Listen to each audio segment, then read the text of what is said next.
Coming up next on Tech News Today, social media continues to be key in influencing public opinion in light of a very difficult week here in the U.S. Also, virtual reality is perfect, I think, for multiplayer tabletop gaming. I really want to try that out.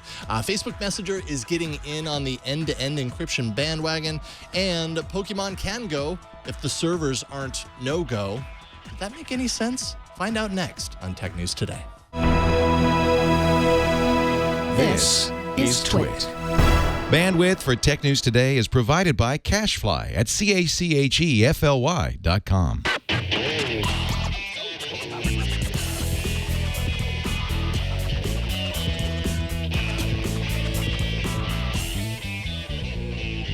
This is Tech News Today, episode 1551, recorded Friday, July 8th, 2016. This episode of Tech News Today is brought to you by Trunk Club.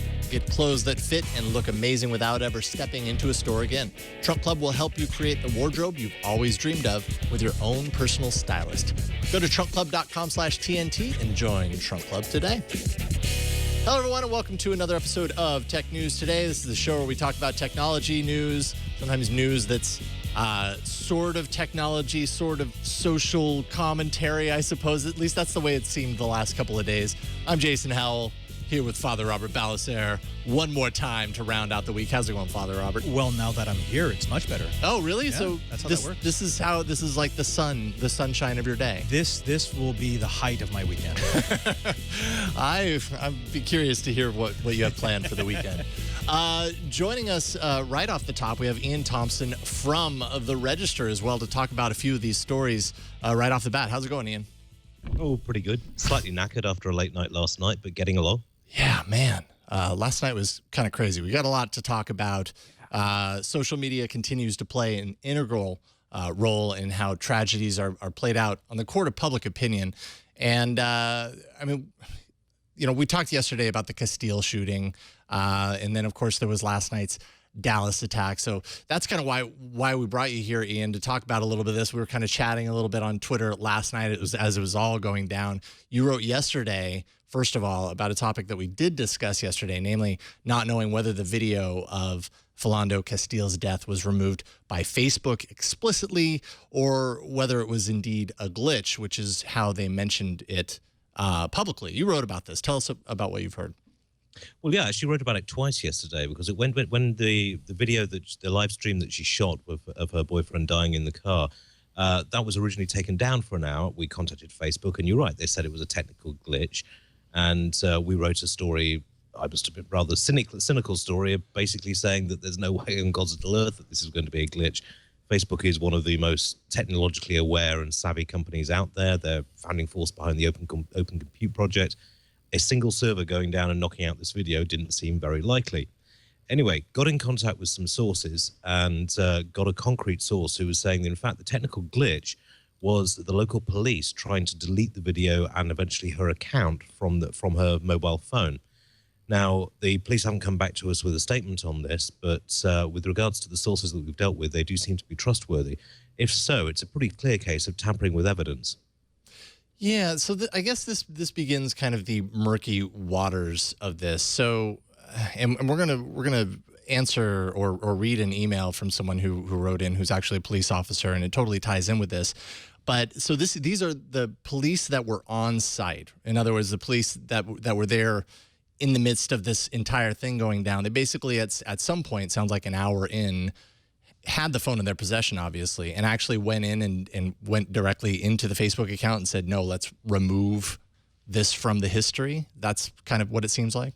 That's my understanding of what went down, yes. As I say, we haven't heard the police's side of this. Right. But it does seem as though there was an attempt made to delete both the woman's profile and also the live stream video that she'd posted up on there.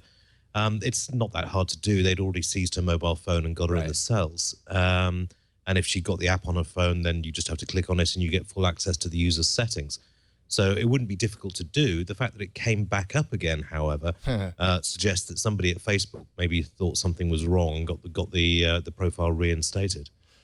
Wow. I mean, it's kind of mind-shattering because this is the sort of thing that people think happens all the time. And I know it doesn't. You know, when police see something, it's normally because they're trying to maintain the chain of evidence. But if this is true, and if they can prove that these officers actually tried to take this account down, that's not just bad karma. That's a felony. That's that's bad news for them. They should all be taken off the force immediately because they've violated the public trust.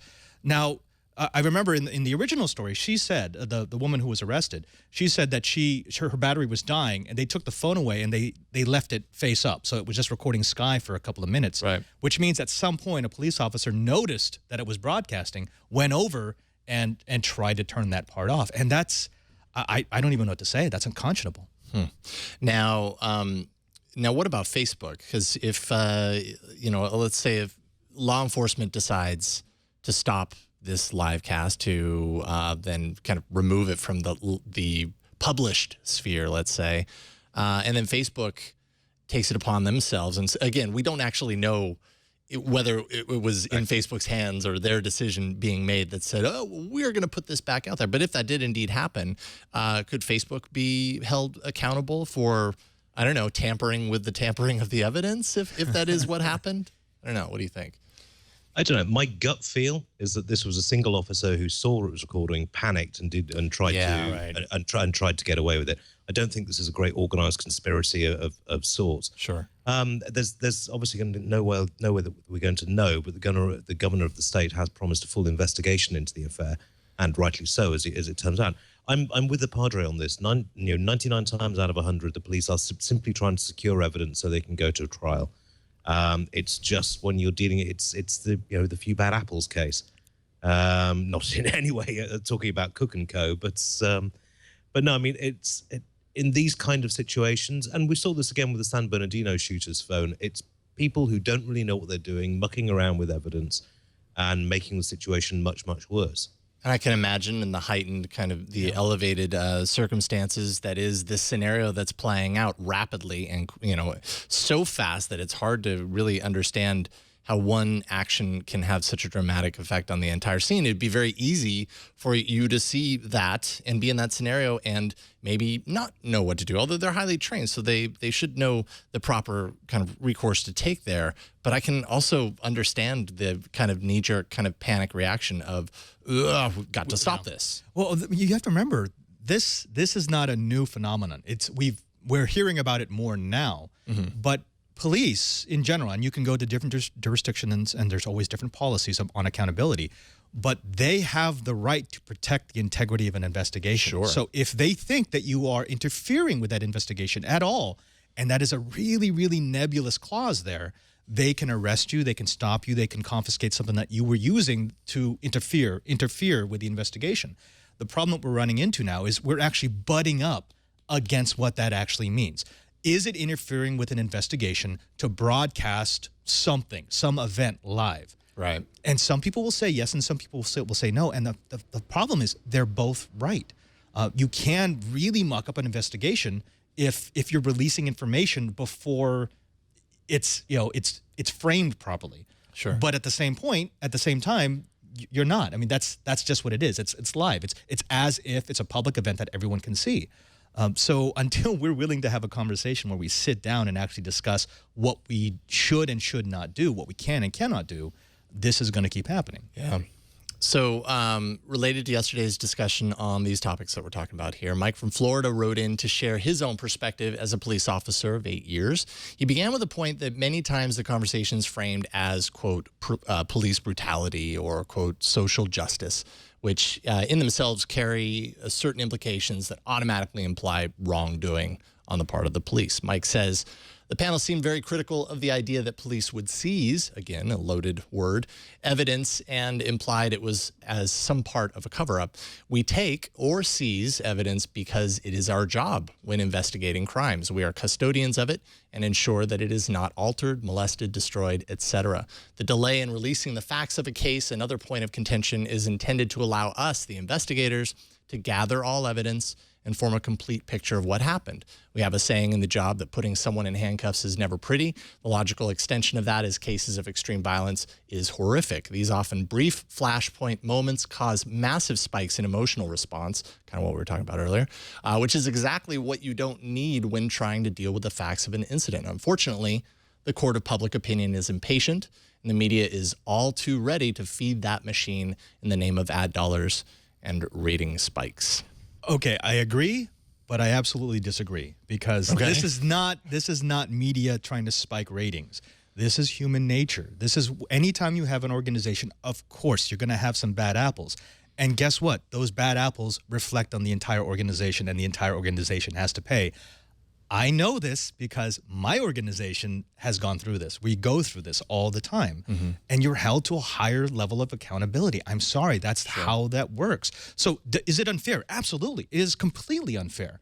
But when you're dealing with an organization that is supposed to serve, that is supposed to protect, that comes with the territory.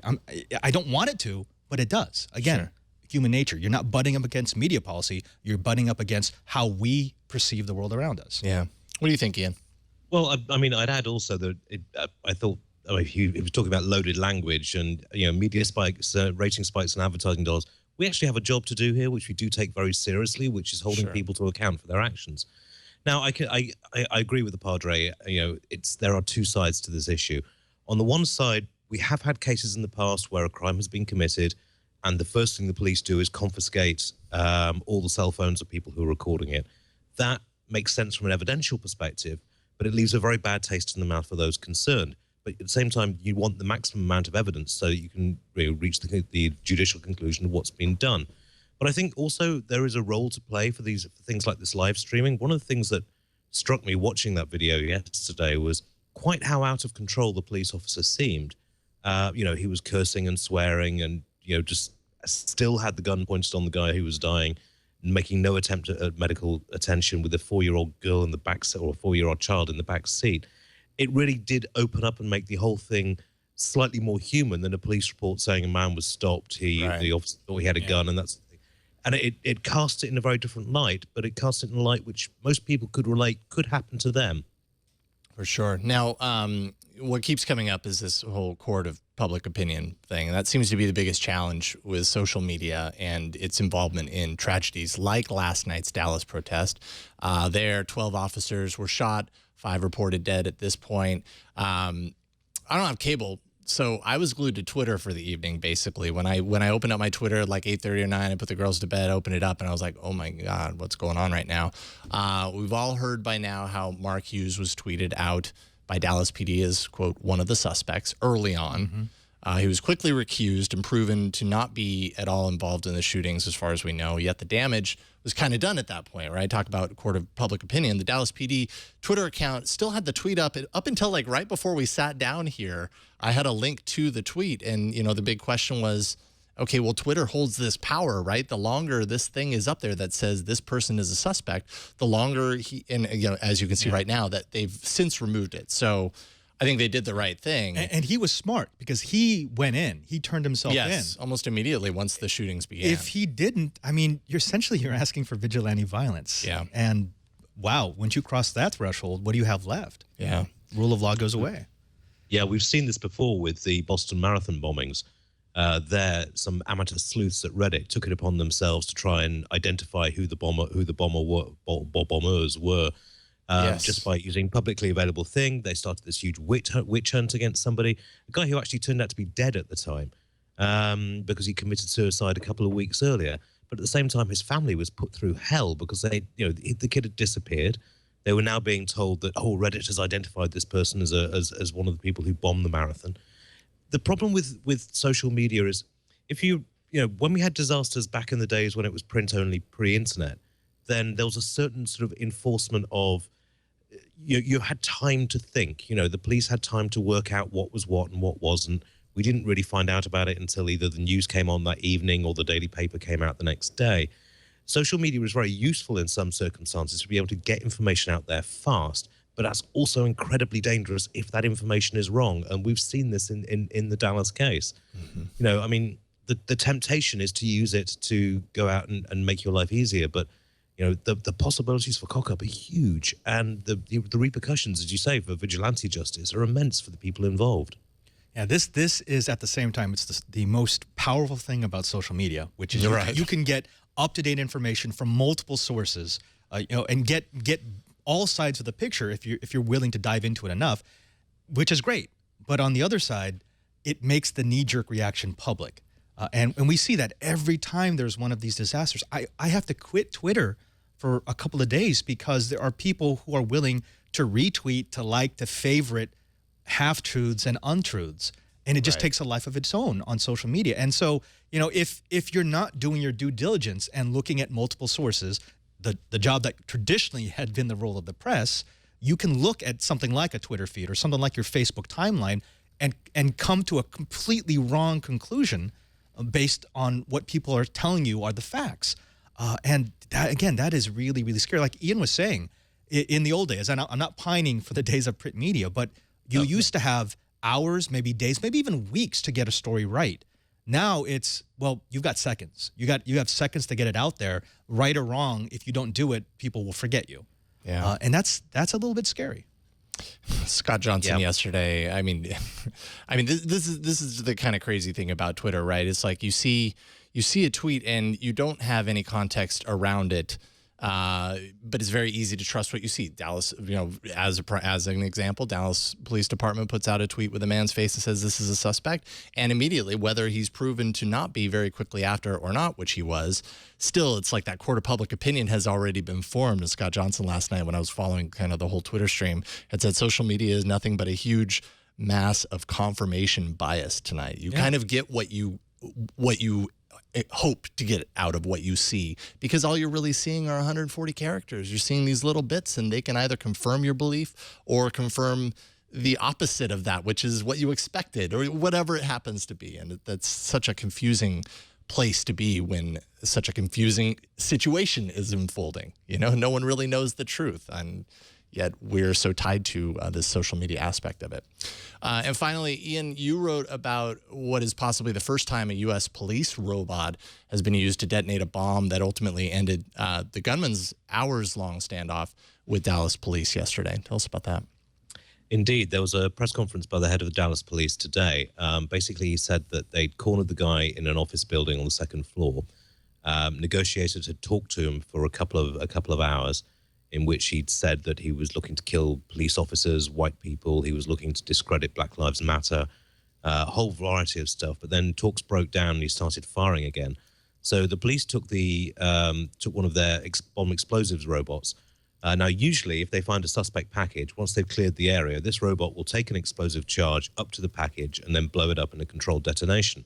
What they did was place it next to the room he was in, blow it up, and it killed him.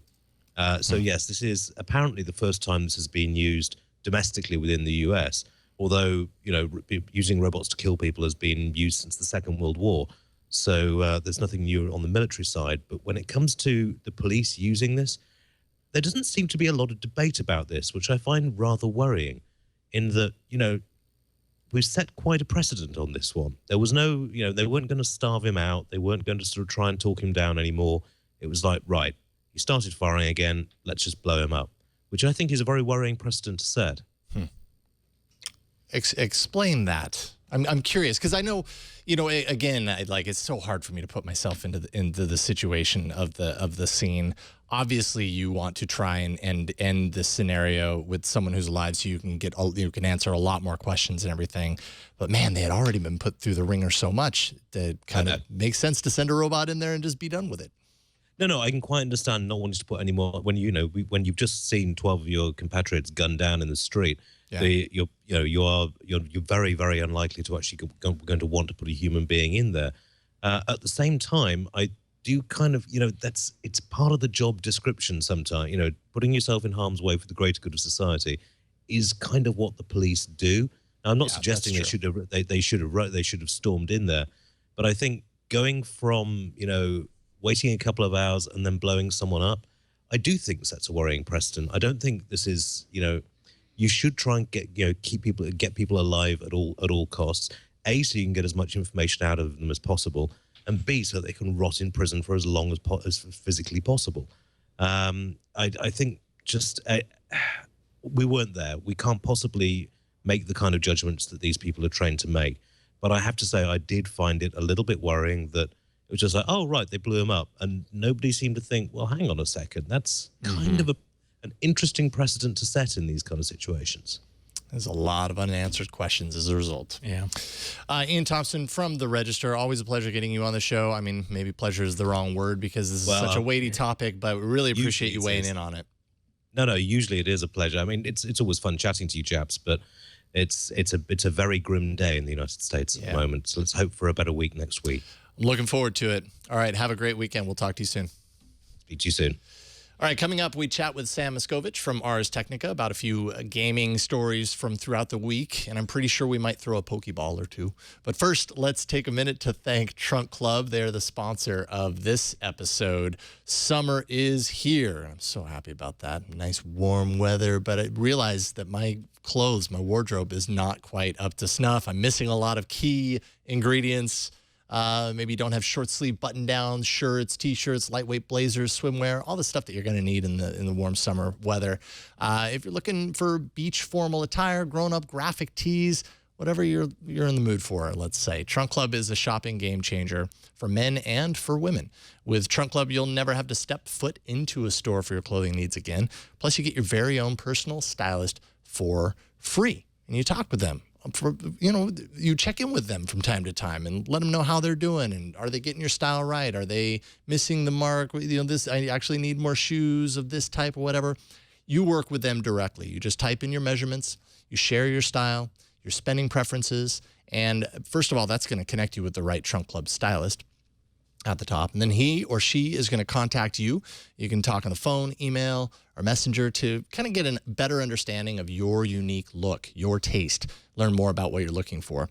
Then your stylist is going to select items for your trunk from over 80 top brands and send a preview of those clothes that they think is going to be a good fit for you. That's when you can kind of go online, review the trunk, tell them, which ones are great picks, make some edits before it's actually shipped out to your door.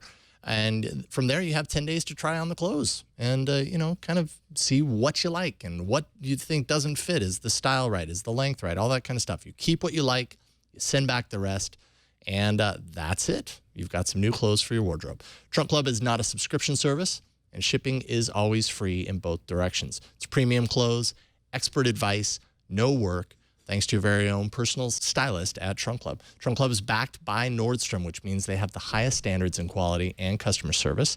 If you happen to live in Dallas, New York, Los Angeles, Chicago, or DC, you can stop by one of the Trunk Club clubhouses and you'll work with your stylist in person for free. So make a statement at the next big event on your calendar with a look that's handpicked just for you and your style. Get started today at trunkclub.com/TNT. Look and feel your best with clothes that fit you perfectly. That's trunkclub.com/TNT, and we thank Trunk Club for their support. All right, time to move into a little bit of the gaming category now and talk with our good friend Sam Machkovech from Ars Technica. How's it going, Sam? Hello. It is good to see everybody. It's great to see you. First things first, I find myself in the uncomfortable position of self-imposing a requirement on myself to learn what this newfangled fad all the kids are into these days called Pokemon is all about. You're talking about, which of the Pokemans are you isn't Pokemon like totally new? Pokemon is like this new thing. In fact, it's called Pokemon, not Pokemon. What, Father Robert? I'm kidding. Okay? I was teaching high school when the first Pokemon craze came out, so yeah. There it is. Are you guys talking about this? Yes. Is this what you're talking about? Pokemon Go. No, I don't don't think that's what we're talking about because that actually looks like it's working. Yeah. True. No. If you look closely, you can see this little loading. No, you're right. There we go. Oh. Yeah. I would love to tell you more about Pokemon Go in its current launched state, which came out finally officially after a very badly hidden beta test for some time. Yeah. Which, spoiler, I'm not supposed to say it, but I totally busted my way into the no press beta period. And I got to try it out back when it worked. For the uninitiated, how much have you guys been talking about Pokemon Go? How bored are your viewers? Well, of there the Pokemon are world? 5 people with Pokemon on their phones in my view right now. Yeah, we haven't really talked about it on TNT since it's launched officially. So Well, I'm This is happy it. to I'm happy to shepherd you way into the world of augmented reality cell phone gaming. Yes. Brought to you by the former Google company called Niantic. Niantic had another game, Ingress, I believe it's called, where you got into different teams. You could pick a color, I believe. Enlightened and the Resistance. Right, yeah, sure, whatever. That makes sense. But yeah, you joined up this squad and you fulfilled real life objectives, taking your phone to real places and doing missions and tapping on the screen and all this stuff. And so once the alphabetization of Google, I think that's how you grammatically say it, once that happened, Niantic left, took a little bit of money from Google and from other companies, and they're building a lot of these augmented reality branded experiences where you go into some smartphone world, interfaces with the GPS data on your phone and the map, and you solve puzzles and do all kinds of crap. And Pokemon is no exception. As this fancy looking trailer shows, you can figure out to some extent that you are walking around your real world and catching Pokemon. They're just hiding in valleys, in alleyways. They're everywhere. Underneath bridges, in your sister's bathroom, wherever you want to go to find a Pokemon, the game will tell you that there's a Pokemon there. When it's working, it'll bring up a map, a real world map, using what I believe is Google Maps data, and you can walk around. It'll show you sort of where you need to go. Usually they feed something in your location. No matter how boring your town is, Google Maps' data will allow it to populate based on water, based on forest, based on houses, based on buildings, based on cafes, and based on day and night information, and populate your little map with Pokemon. When they pop up, you then tap them on your map screen, and then a camera will turn on as if a Pokemon is standing in your room. The Pokemon integration with camera is pretty wonky. You don't have to look very far on places like Twitter to see some disturbing Pokemon appearing from toilets and things like that. Hey, maybe Pokemon really do appear from toilets. I mean, well, they haven't got that one introduced yet, and I think that'll be Pokemon Brown edition. They have the colors and all that. Anyway, thank you. So the idea then that you use the Pokeballs that are granted to you in the app to throw at these Pokemon, catch them, and then you can go to real life places that are considered gyms, kind of like in the video game on your Game Boy, DS, 3DS, and so on and so forth. And then these gyms can be taken over by real players who have better trained Pokemon. It doesn't take long before its desire to make you spend money becomes really apparent. Microtransactions are useful to buying lures, to buying eggs, to buying better Pokeballs. You can attain some of this stuff with real world play, but it does a terrible job of shepherding you. There's no really instructions. You are just dumped in, and it's your own obsession with Pokemon that's going to fuel your learning curve, as opposed to the game really hand-holding you in. And so if you really want another platform on which to catch Pokemon, and one that costs $0 to start, then this is a way to go. I think it's pretty bad. I don't think it's a game. And I think it's just another example. This is not a Nintendo-built app, by the way. Right. They've certainly given the blessing. The Pokemon Company as the side division of like Nintendo and Game Freak, and that sort of group of money grabbers has given its blessing, but this is clearly not a Nintendo designed app. There's just not much gameplay, as it were, and it's just not fun. I don't have a good time when I'm doing it. Maybe that's because I'm an old man, maybe because I never bit the Pokemon bug.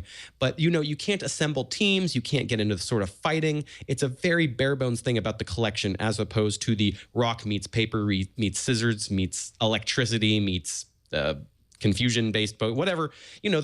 The whole thing where different Pokemon are better against other Pokemon, that just doesn't come into play in as huge of a way as I would like for something like this. So for something to diddle around with for free, sure.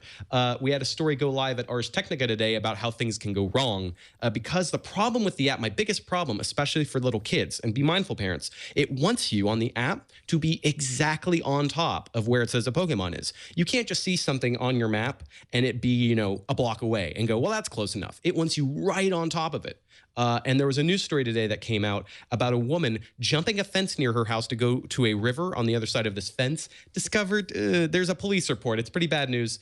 You can dig into it at Ars Technica if you really want. But the short version is an unhappy discovery as a result of following the rules of Pokemon Go. I'll be curious to see if they lighten that restriction, especially as if a kid is like on a road trip in the car, how long until an obsessive Pokemon kid who happens to have been given permission to use the smartphone app opens up the door to, get a Charmander, going 50 miles an hour the other way. Who knows about that sort of thing? Nothing like that has happened yet. And, certainly like any other app that you hand to your kid, be mindful of what you are giving your kid. Just because it says Pokemon does not mean that it's 100% tuned for all ages.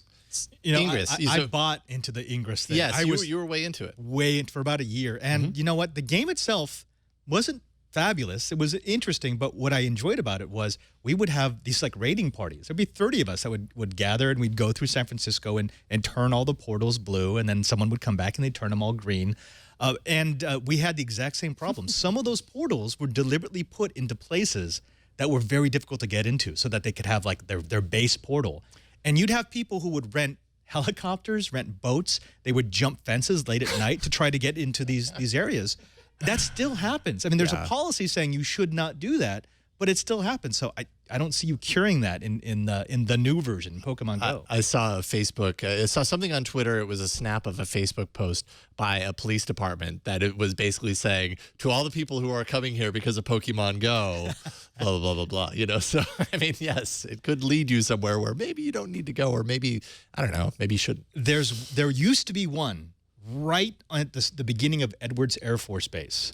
And so what would happen is people would drive up to the fence and like drive along the fence trying to get the GPS to drift enough to catch it until the military came out and said, you can't have this. We can't have weird cars driving along the perimeter of the base. All the time. Something bad is going to happen. Deliberately. Now, that being said, that would be an interesting Army recruitment tool for America's young people. Like, I can only get Mewtwo if I go to this Army recruitment center? Oh, weird. Okay, let's go.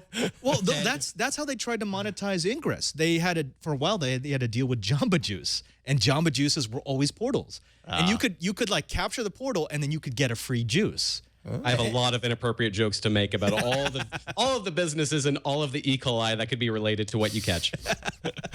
All right, moving on, jumping over from augmented reality to virtual reality. You wrote an article on a subgenre that I think it could be pretty big for VR. That's tabletop gaming. Tell us a little bit about Tabletop Simulator VR. Oh, Tabletop Simulator VR. I'm a big fan of this incredibly weird sandbox. I got to try it out right before the 4th of July weekend with Lee Hutchinson over at Ars Technica, since he also happens to have a Vive kit at his place. Wonderful sandbox that's very broken. It's clearly, even though it's been released and you can pay for it, it feels very beta. But the idea is this. You land in a virtual reality space where you can generate whatever tabletop game you want. It comes preloaded with sort of the standard old guard ones: jigsaw puzzles, chess, parcheesi, checkers, backgammon, dominoes. It also has an RPG kit, is what they call it, which is essentially Dungeons and Dragons without the official license, where you can generate a Dungeons and Dragons table complete with monsters and walls, and then you and however many people join in virtual reality, and it can get up to 10 people in a session, can shrink and grow yourselves as needed.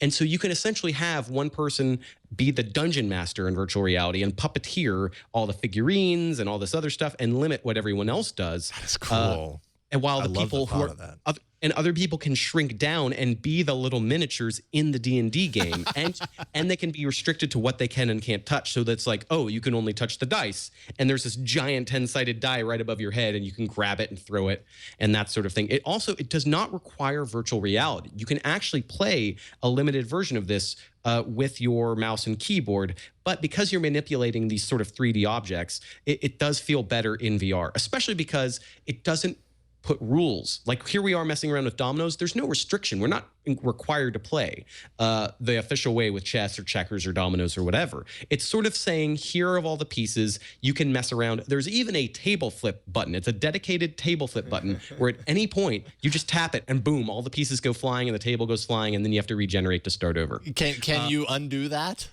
Nope. No undo button as far as I see. Flip in anger. I suppose that's like real life. So this is basically, it's a physics sandbox that they happen to put a couple of board game icons in. It's a physics sandbox with a ton of board game stuff in it, and it does have rules. For example, the poker game has a really clever thing of it will hide your opponent's poker cards.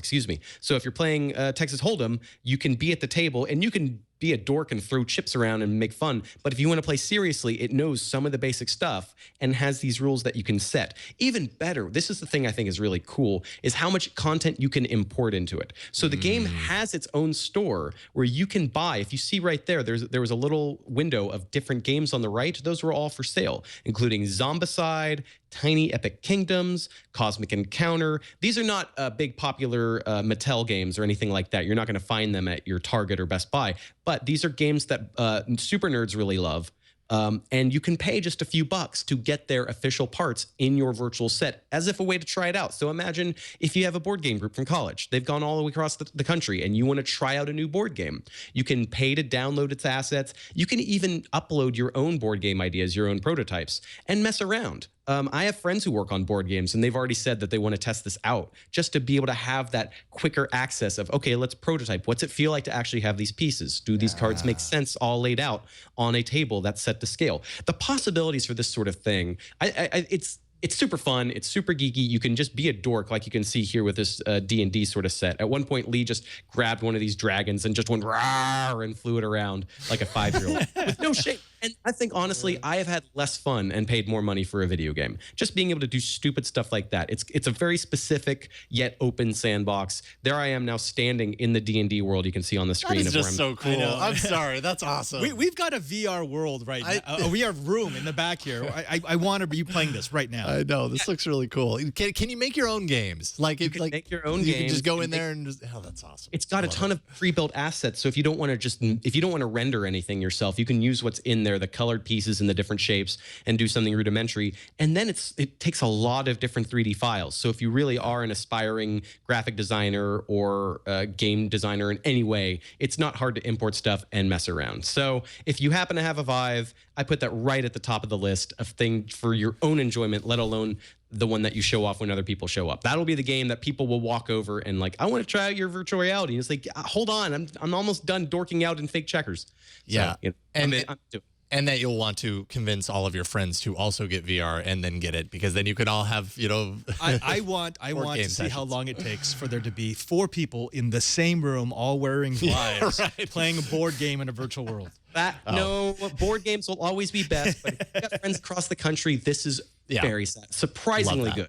Well, I could see this technology making real-time strategy games much more interesting, because you could have one player on each side who's the general, and then everyone else actually is in the board game. They are the pieces that the general is moving around, and that adds a whole new dimension to the gameplay. I'd love that. Yeah, I do too. All right, finally, you wrote a story about something, well, personally, I'd never heard of CSGO Lotto, but the more I kind of like read into this and watched the video that was attached to one of the Ars Technica articles on this, the more I was just kind of blown away by this story. Give us a little background on skins and why they translate to gambling for kids. This to me is so also, I really struggled to understand the story for a second, because I got in at the late end where there was the story that sort of blew up, that began, was that a couple of guys who are decently known on YouTube, on Twitch, for playing video games, had a video of themselves saying, hey, you can make all this money if you connect your Counter-Strike Go, which is an online shooting game. It's been around for a long time. Connect that account to at this gambling site, and you can make tons of money, and you can win all these gambling games, and you can win exclusive, expensive skins for the game, skins being aesthetic tweaks, mostly to the guns in the game. And turns out they had a stake in that gambling site. So they had not represented themselves correctly, which is breaking some FTC laws in the United States. And then beyond that, it's the idea that it's a gambling site. And so turns out this is not the first of these sorts of sites. There are tons of sites out there where you can take the skin content in CSGO, which you have to pay some money to some extent, because there are some microtransactions in the game that you use to unlock and get better stuff in the game. And this stuff can then be traded through the Steam marketplace, so that you can effectively get things that are rare and hard to get and turn them sort of into gambling and casino chips. And there's all these sites out there that enable Steam authentication, the Steam being the shop that you use for these games, so that you can put in your Steam credentials, upload your information, upload your skins, be part of a betting pool where you play a round of the game and whoever's the best gets all the skins, and then take those skins in some sites and cash them out for actual money minus a transaction fee. Most of these are overseas, which means that you can't do anything in terms of litigation in the United States. But lawsuits have begun to sprung up because, one, they're saying that Valve knows and aids and abets these sorts of gambling sites. And number two, these YouTube guys that we mentioned are operating their stuff out of Florida, which makes them accountable. Wow. Even if their site is not enabling cash, it is enabling gambling-style games, and it's not doing any sort of age verification, and it's not doing any sort of vetting and approval in states where there are gambling restrictions. What this means is this may be the most intense lawsuit that Valve has seen in years over its content, because all the evidence that's piling up in the court filing that we found at Ars Technica is pretty damning. There's an anonymous quote from a Valve employee talking to the Daily Dot, saying that Valve knows this is happening. They're aware of these sorts of things happening. There's posts on Valve's forums that sort of make it clear that Valve is aware of scamming and aware of casino-style trading of its stuff and is not blocking out known offenders. It's one thing for a gambling site to show up, request Steam credentials, Steam looks into it, gets a complaint, and then shuts it down. That hasn't happened. Steam has yet to shut any of these sites down. And that's going to make for, this is now that the lawsuits have been filed, these are all civil suits, this is going to be the beginning of a very interesting conversation about what loopholes are being exploited or what's legal. Because if this stuff wins out, then you can imagine a ton of gambling sites in the United States are going to be paying attention and wanting to unlock their own ability to enable gambling for American customers. And on the flip side, Valve is really liable at this point because there's been a lot of gambling on a game that mostly attracts an under 21 audience. So not only is it the online gambling portion, there's also protections for children in gambling. Depending on the state, depending on the court in question, this could be huge. It is the beginning of a big story, but Valve has yet to respond to any requests for comment from Ars Technica or pretty much any other site that's been covering this. They were remaining incredibly mum, and they're not going to be able to do that for very long because the time, it's like 21 days from filing is running out for a case that was filed in Connecticut. The more recent one in Florida added the Florida website in question, and it was a anonymous mom filing on behalf of her son. So who knows what kind of charges and credit card issues were racked up by a child going onto a site. Because this, again, is a game. It's a shooting game. And it's very easy for parents to hear language like skins and playing with friends and miss out on this incredible gambling subculture. Yeah, what does that mean? Yeah. Yeah, it's huge. So as if it's hard enough for a parent to understand what the heck is going on with your kids and computers these days. It's a big mess right now. It looks like a lot of mess, and it's just going to become more interesting and complicated over time. And I'm just trying to really keep up and figure out what's going on, who's liable. I think this is just a lot of new questions for American courts about internet commerce. Yes. So it's a lot of question marks. I'm super interested. Reminds me of the pachinko parlors that you'll find in Hawaii. Yeah, right. The whole idea of you're just playing a game and it's not for money, but you get these little things that that are useless. But if you go next door, they'll buy it from you. It's not gambling, but it's totally gambling. Yeah, right, and it builds a certain instinct in you, and you want that reward. It's wired into your brain. Yeah, I mean that's a big challenge with in-app purchases in general. I think with gaming and kids. And Valve has really pushed for microtransactions. Dota 2 and Counter-Strike Go both have a very lively microtransaction economy. They're making money on these. Dota 2 in particular lives and dies on this sort of thing. And those sorts of item transactions are also happening. Not at the same scale as CSGO, mind you, but this could really put a hamper on their bottom line of how they're doing all this stuff. And other games on Steam that might be interested in doing these sort of item sales. Steam may just have to redo their entire microtransaction system from the bottom up.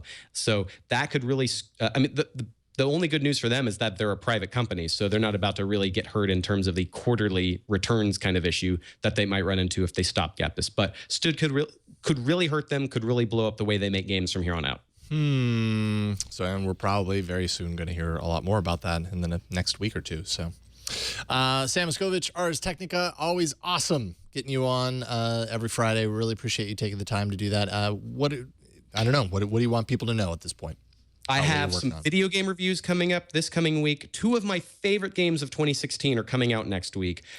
One is called Necropolis, which I've written about at Ars Technica. It's a randomly generated dungeon game. It's like Dark Souls meets Spelunky. Anybody who's a super nerd should hear that as specific peanut butter and chocolate and just start flipping out. It's as good as that sounds. The other one is called Video Ball, which is a sort of asteroids meets NES ice hockey. It's a esport that feels like an old NES game.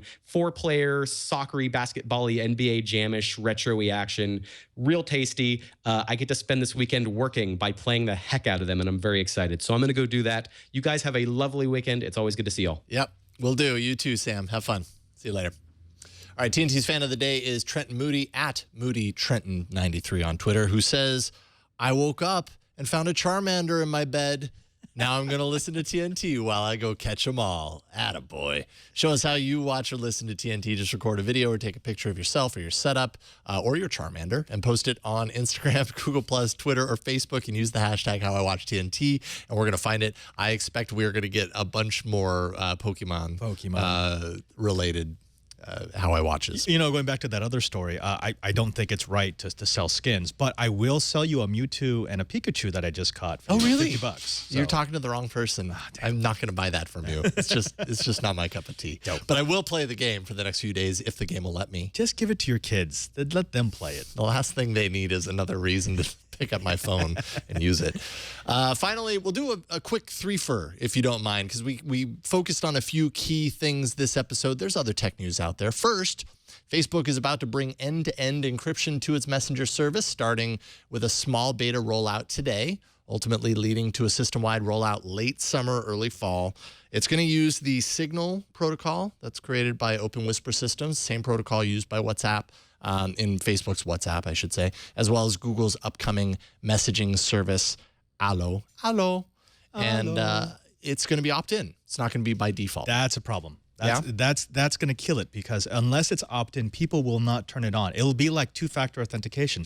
Everybody knows it's there. Everyone knows that it's a good thing most of the time, but they're not going to opt in. They're not going to do it until someone forces them to do it. Yeah, most of the other messaging services, I mean, that's what they do. It's just an automatic thing. In this case, it will only work from one device. So you have to choose the device that this encrypted conversation is going to happen on, and they say that's due to the unique secret key that is distributed to the sender and the receiver. So it's not like all of your communication in this channel is going to be encrypted. It's just encrypted from your phone to that person, basically. Right. No GIF, no video, no payment support as of yet. So who knows? I don't know. Maybe at some point, I mean, WhatsApp is opt out as far as encryption is concerned. It's by default, the way it should be. It should be you turn it on by default.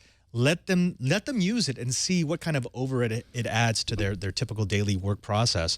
And if it's too much, then they turn it off. But if you start with it off, a very small percentage are actually going to turn it on. Wonder why the choice then? Why they're going in the opposite direction? Because there's going to be people who complain. There are always people who complain. But you figure Facebook would be used to it by now. Yeah, that's true. That's a good point. ESPN has plans to sell a package for cord cutters, providing live programming of sports content over the top, according to a report in The Information.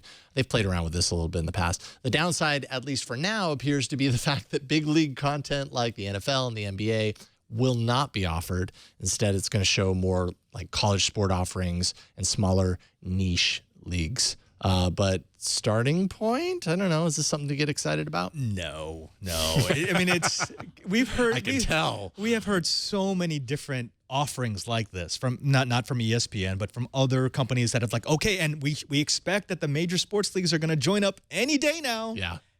Any day now. Any day now. Any day. And it never happens. Why? Because it's far more lucrative for them to keep the deals that they currently have. Yeah. And they don't like this idea of the $1 billion contract that they just signed with X Network can somehow be threatened by the $14.95 that they might get per subscriber for this internet thing. The broadcasters, especially Major League Sports broadcasters, are in the same place that newspapers were in 10 years ago. How'd that turn out? I don't know. I haven't had one in a really long time.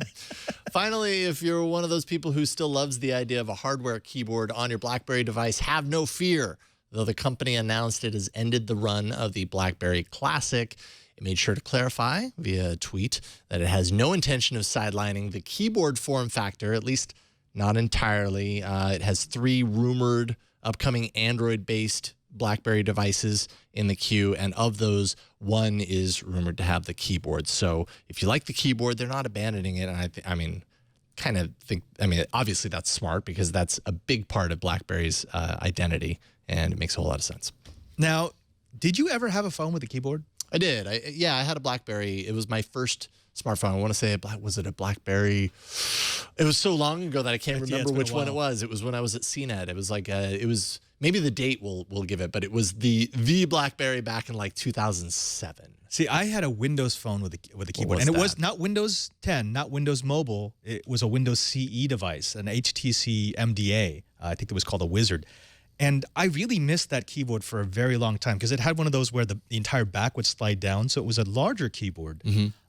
And then I got Swipe, and I've never looked back. Yeah. I mean, would I go back to a BlackBerry with a keyboard? No, I really wouldn't. You know why? There was a little bit of getting used to it, though. There was. The whole touchscreen keyboard thing. But now the problem would be, wait a minute, you mean half my device is not screen, it's keyboard? Right. Why would I do that? Why would I sacrifice? Every once in a while, I feel like I would like tactile function, but because everything supports both USB, OTG, and Bluetooth, it's like if I want a keyboard, I can use a keyboard. You really if you got to get it, if you got to have it, then you still can. All right. Well, 2 days of interesting news. But I got to say, I'm really happy that you were here with me to tackle some of these news in Megan's absence. Father Robert Ballecer, thanks for joining us today, and tell people kind of what you want them to know. What are you doing? What I want people to know is that we are doing a lot of specials for Twit these days. In fact, in next week, we're going down to USF. We're going to talk to someone who's been using virtual reality in video games to treat things like PTSD.